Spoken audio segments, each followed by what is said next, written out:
Hi guys, it's Katie here from Katie DeGroff Knits, and I am going to show you how I work my make one lefts and make one rights while using my right hand needle to pick up the bar in between the two stitches rather than your left hand needle.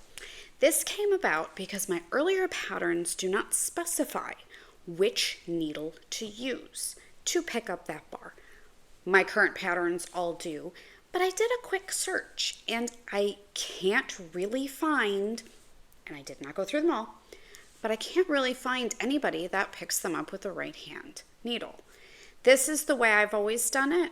I obviously learned it from somewhere, or I came up with it on my own. Who knows?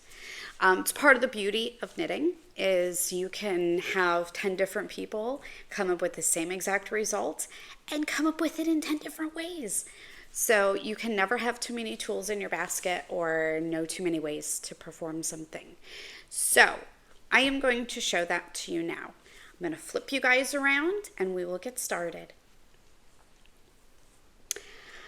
Okay, now I am here to show you my little swatch that I made. This is DK white yarn on US size 6 needles, 4.0 millimeter, and I have just made a little swatch with cast on a few stitches, and I have made some make one rights and make one lefts. What that refers to is you are making one stitch, and your end result is either going to be leaning to the left or leaning to the right. Now, most of the time you will see instructions or you will see directions where they want you to use the left hand needle, or the needle that your stitches are on, to pick up that little bar in between the two of them. I have always used my right. And then I'm going to show you some of the common issues you may run into and how to avoid them. So, looking to make my make one right. This is the bar between the two stitches that I am looking to pick up with my right hand needle. The one that does not have your live stitches on it, you're going to go through the front of that stitch, lift it up and put it on your left hand needle. Now, you will work this stitch through the front loop to close any potential holes. Now I've worked across my row and I'm getting ready to make a make one left. Again, here's my 2 live stitches. This bar right in the middle is what I want to pick up. I'm going to use my right hand needle, come through the back of this stitch, and lift them up to put them on the needle, my left hand needle. Then you're going to knit through the back of the stitch to close any potential holes. You've now made a make one left and make one right, using your right needle to pick up your stitches. Okay, I am back again at my beginning. I'm going to show you the make one right again. Then I'm going to come here to the middle and I'm going to show you some common mistakes that happen and how they look, and then how to avoid them. So we have our first stitch worked. We have come to our place where we want to increase this little bar in between the 2 stitches. And sometimes it's difficult to see if you are knitting tight or with certain fiber contents, or especially smaller needles. So kind of you can separate it just a little bit. You see the stitches here, the stitches here. That bar right in the center, that's what you want. Take your right hand needle again through the front, lift him up on the needle.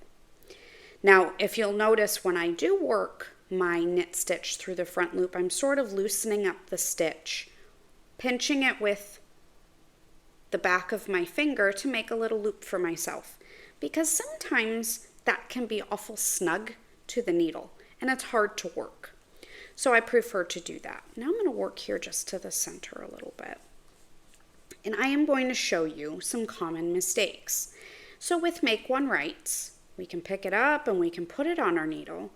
Now if you knit through this back loop, you're going to notice a big gaping hole And that hole is not going to go away. Okay. So remember, right needle through the front of the loop, put him on. Again, how I see this is pretty snug to the needle. So I tend to stick my right needle through, pull him forward, pinch on the back, kind of creates a little loop. And that makes it easier to knit through the front loop. Now, common misconception, same thing with the make one left, you can get a hole. So, just as in the make one right, we're using our right hand needle, but this time we're coming through the back. Coming through the back, and we're plopping him on our left needle. Now, with these, you want to knit through the back loop to close the hole, but you may just go ahead and knit like you normally would through the front loop. We now have a hole, just like we had with our make one right. So again, you may want that. That may be a desired design feature. However, if you don't, remember, knit through the back of the loop and our hole is gone. So just as I showed you before, sometimes this bar can be hard to see. It can be really hard to decipher. Is it over here? Is it over here? I can't really see. So don't be afraid to sort of open your work up just a little bit and make that bar more visible. You're not going to stretch anything out too much. This is something that blocking can definitely help, but you definitely want to open it up just a little bit. Make it clear. And if you pick up in the wrong spot, majority of the time, it will not be an issue. But don't forget, you can open it up. So make one left again, right hand needle through the back of the work, plop him on the left, and knit through the back loop. I do want to thank you for joining me on working your make one rights and make one lefts while using your right hand needle to pick up your stitches. Be sure to check out my podcast and subscribe, and you will get notified when I post a new video. Thank you very much. Happy knitting!